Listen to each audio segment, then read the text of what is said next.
Coucou tout le monde, j'espère que vous avez le smile. Alors aujourd'hui je vous retrouve dans cette toute nouvelle vidéo pour faire une vidéo où je vais vous parler du fait de devenir soi-même. Parce que c'est vrai que c'est un truc qui mine de rien n'est pas forcément évident. Et c'est vrai que là j'ai lu de nouveaux livres qui m'ont permis d'avoir de nouvelles connaissances et donc m'aider à être plus moi-même déjà, parce que je vais pas faire cette vidéo là si j'arrive même pas à être moi-même. Du coup l'année dernière c'est vrai que j'avais fait une vidéo, la difficulté d'être soi, où je vous parlais, j'ai vraiment parlé pas mal de choses et notamment de mes peurs. Et aujourd'hui, à l'heure d'aujourd'hui, j'ai enfin réussi à mettre un mot sur ces peurs là et à faire en sorte de bouger les choses pour être plus moi-même. Après je dis pas que je suis tout le temps 100% moi-même, mais ouais je me sens mieux dans ma peau en ce moment et je sais pas, je suis grave épanouie, je suis grave heureuse. Déjà pour ce qui est la difficulté à être soi-même, comme je le disais précédemment, ça provient des peurs et en fait ces peurs là, ça provient souvent de l'imagination et ce sont des peurs en fait qui sont très injustifiées. Au final, entre la situation qui se passerait vraiment et entre ce qu'on imagine, il y a quand même deux mondes différents. Pourtant ces peurs là ça nous empêche d'agir et ça nous empêche donc d'être nous-mêmes. Après donc là je parle vraiment des peurs, je parle pas des phobies vous voyez, parce que par exemple il y a des phobies du style avoir peur des araignées, c'est pas le même genre de peur. Les peurs en fait que l'on a, donc par exemple je sais pas, la peur qu'on t'accepte pas comme tu es, ou vous voyez ce style de peur qui est en rapport avec nous-mêmes. Cela réside en fait des blessures de l'âme qui sont au nombre de 5. À chaque blessure de l'âme correspond à un masque. Ces masques là vous les portez quand vous avez peur justement, et plus vous portez ces masques là, plus votre blessure est profonde et moins vous les porterez, moins votre blessure sera profonde. Commencer avec les blessures de l'âme. Comme je le disais, il y a 5 blessures de l'âme. La première c'est le rejet et le masque ce sera le fuyant. Après nous avons la peur de l'abandon et le masque c'est le dépendant. Il y a la peur de l'humiliation, enfin la blessure de l'humiliation et son masque c'est le masochiste. Ensuite il y a la blessure de trahison et le masque c'est le contrôlant. Enfin en dernier nous avons l'injustice et le masque ça va être le rigide. Ces masques là, à savoir qu'ils comprennent des spécificités.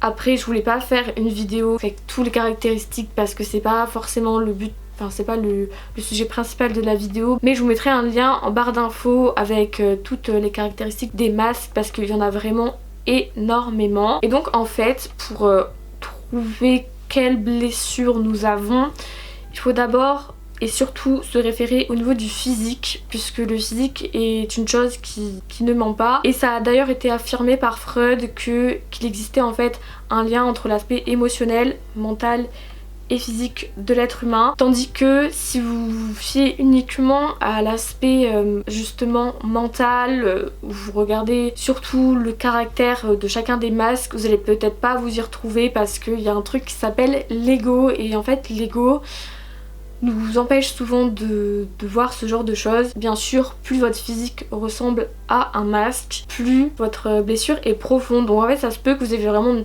toute petite blessure, que vous possédez une partie de physique d'un des masques, parce que justement votre blessure n'est pas très profonde. Il y a des blessures plus profondes où vous correspondrez vraiment au physique. Et après bien sûr, en général on n'a pas qu'une blessure, il est aussi très rare d'avoir les 5 blessures, mais en général on n'en a pas qu'une non plus. Donc pour vous caractériser le physique de chacun des masques, donc tout d'abord en fait au niveau du fuyant, c'est plutôt quelqu'un qui aura un corps contracté, assez étroit, qui sera plutôt mince et qui prendra peu de place comme s'il n'avait pas le droit d'exister. Après pour ce qui est du masque de l'abandon, ce sera plutôt aussi quelqu'un qui sera mince, assez mince, peut-être moins mince que le masque du fuyant. Ce sera donc un corps avec des longues jambes, des longs bras. Ce sera aussi un corps qui manquera de tenue. Il y a également aussi le dos qui est souvent courbé et il y a des parties du corps qui sont flasques. Ensuite pour l'humiliation, ce sera plutôt un gros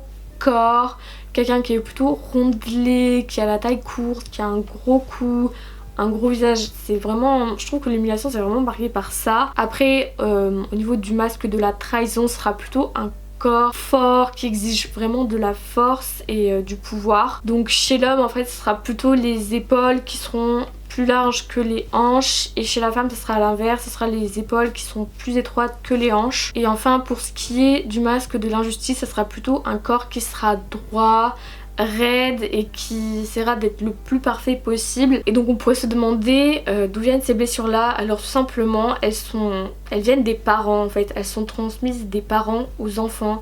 Donc ouais, comme ça on peut se dire que c'est bizarre, mais en fait à la fois c'est logique, puisque par exemple si un parent a ressenti envers son parent du rejet, inconsciemment elle le fera ressentir aussi à son enfant qui rejettera inconsciemment. Et donc en fait ces blessures là ne sont pas transmises par n'importe quel parent, puisque la blessure du rejet et la blessure de l'injustice sont transmises en fait par le parent du même sexe que vous. Après nous avons la blessure de l'abandon et la blessure de trahison qui est transmise par le parent du sexe opposé. Et pour ce qui est de l'humiliation, en général c'est la mère, mais en fait c'est la personne qui vous apprend à être propre durant votre enfance. Et en fait ces blessures là elles sont très liées, notamment les blessures qui viennent des mêmes parents, donc c'est-à-dire la blessure de rejet et d'injustice, puisque il y a de fortes chances que si on souffre d'injustice, on souffre également de rejet, et que c'est même de là que ça découle. Mais pour autant l'inverse n'est pas forcément vrai. Quand on souffre de rejet, on souffre pas nécessairement de trahison,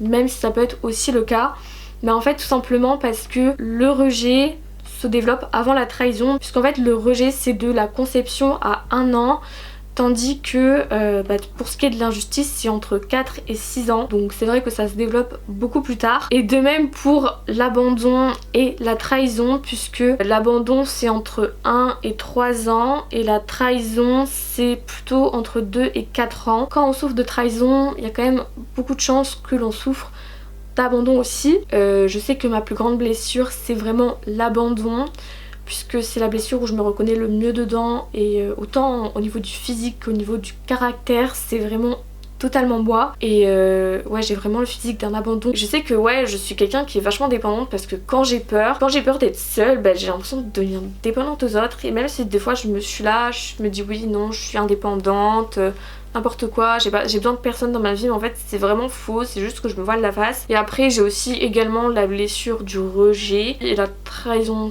Par contre ça j'en suis moins sûre. Je trouve qu'une meilleure connaissance des blessures ça permet de mieux nous comprendre. Et moi c'est vrai que quand j'ai réalisé que j'avais certaines des blessures, je me suis mieux observée, je me suis dit ah ouais là c'est vrai que j'exagère un peu, parce que si vous voulez moi je sais que par exemple quand j'ai l'impression d'être abandonnée, je vais me sentir vraiment très mal, je vais même pleurer, souvent je pleure en fait quand je me sens abandonnée. Après il faut savoir aussi qu'à une situation donnée, d'une personne à une autre, elle réagira pas, enfin elle vivra pas la même chose. C'est-à-dire que par exemple, on va prendre l'exemple, moi Stéphanie de Monaco, imaginons je parle à une personne, tout ça, je lui fais confiance, et du jour au lendemain, elle décide de plus me parler d'un coup. Il y a des personnes qui ressentiront ça comme de la trahison, il y en a d'autres qui ressentiront ça comme de l'abandon, ou d'autres comme du rejet, de l'injustice, enfin personne réagit de la même manière. Et ouais, comme je le disais, ça permet vraiment de, quand tu connais tes blessures, ça permet vraiment de mieux se comprendre, même d'avoir plus de tolérance pour soi-même, d'être moins dur envers soi. Mais par contre faut vraiment faire gaffe à l'ego, parce que c'est vraiment ce qui nous empêche de voir nos blessures. Et aussi faut se faire gaffe parce que l'ego a aussi peur du changement, donc des fois quand on est sur le point de guérir nos blessures, il y a notre ego qui peut nous empêcher, enfin qui peut nous prendre peur, parce que l'ego a peur du changement. Et je pense que d'ailleurs c'est vraiment la première étape pour être soi-même, puisque on peut déjà avoir plus de tolérance pour nous-mêmes, faire évoluer notre comportement. Et c'est vrai que moi je comprends désormais mieux certaines de mes réactions, j'ai quand même moins d'exigences envers moi-même et je me laisse moins submerger par mes peurs, je pense. Et en fait ce qu'il faut faire aussi c'est qu'il faut vraiment accepter.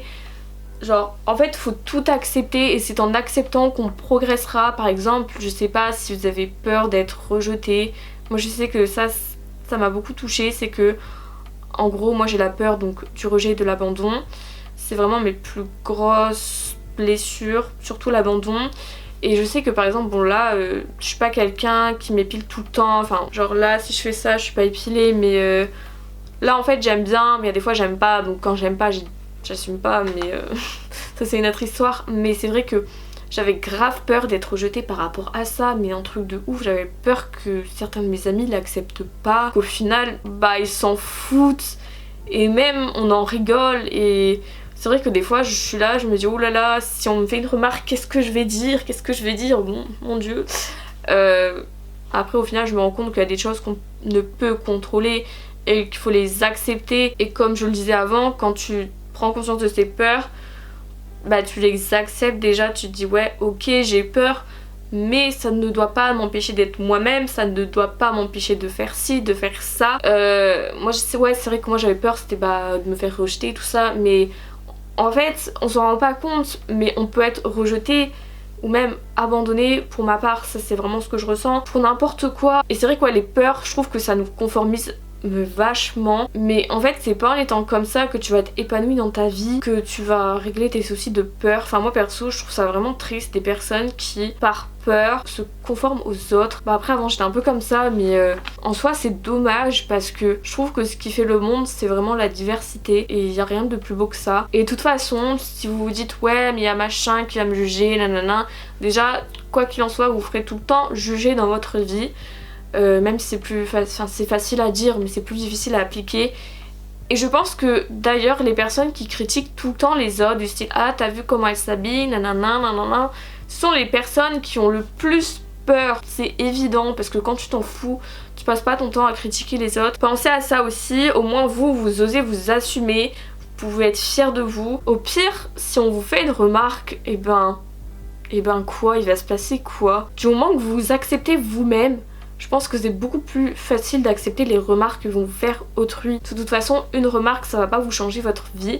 Et du moment que vous vous aimez vous-même, je veux dire, les autres, vous vous en foutez de ce qu'ils pensent de vous, clairement. Mais bon, voilà, même si moi, à l'heure d'aujourd'hui, j'ai pas vaincu tous mes peurs, je suis pas non plus tout le temps moi-même, je sais que j'ai fait vraiment des beaux progrès en l'espace de quelques semaines, je dirais. Je suis vraiment fière de moi. Et après, il faut pas se dire ah non j'arrive pas à être moi-même, voilà, faut pas se dire au bout de 2 semaines ah je suis toujours pas moi-même, c'est quoi ces conneries, ça marche pas. Non c'est pas comme ça que ça marche, vous allez pas être vous-même. Si vous avez encore des peurs, vous allez pas guérir de vos peurs en l'espace de quelques semaines, ça prend plus de temps que ça. Mais faut être déjà fier du chemin que vous avez parcouru, des efforts que vous avez fait. Et moi c'est ce que je me dis. Heureusement je suis pas quelqu'un qui veut vraiment aller très très vite, je suis quand même quelqu'un qui est patiente, mais je me dis que je suis déjà fière de moi-même et c'est vraiment le plus important, plutôt que de me dire ah bah non je suis pas encore arrivée à ce que je voulais, à ce que je veux vraiment être. C'est pas grave, ça prend du temps, mais vous y arriverez avec du temps, de la volonté. Comme je le disais, les peurs faut vraiment les utiliser à bon escient, il faut pas les refouler, comme je l'avais vu une fois dans une vidéo du style c'était par rapport au regard des autres. Fallait pas se dire ah mais non on s'en fout du regard des autres nanana, alors qu'au final on ne pense pas. Il faut se dire ok il y a le regard des autres, j'accepte le regard des autres, mais le regard que je porte sur moi-même est plus important que celui du regard des autres. Et voilà, moi à l'heure d'aujourd'hui je me dis ok bah j'ai telle peur, mais ça doit pas m'empêcher d'être moi-même. Après même s'il y a des trucs que j'arrive pas encore à faire aujourd'hui, il faut que je progresse sur ma personne et peut-être que demain j'arriverai à les faire. Faut être vraiment optimiste, faut pas être pessimiste parce que c'est pas comme ça que vous allez progresser. En tout cas j'espère que cette vidéo vous aura plu et qu'elle vous aura été utile. Et moi je vous dis à la prochaine pour de nouvelles vidéos. Bye!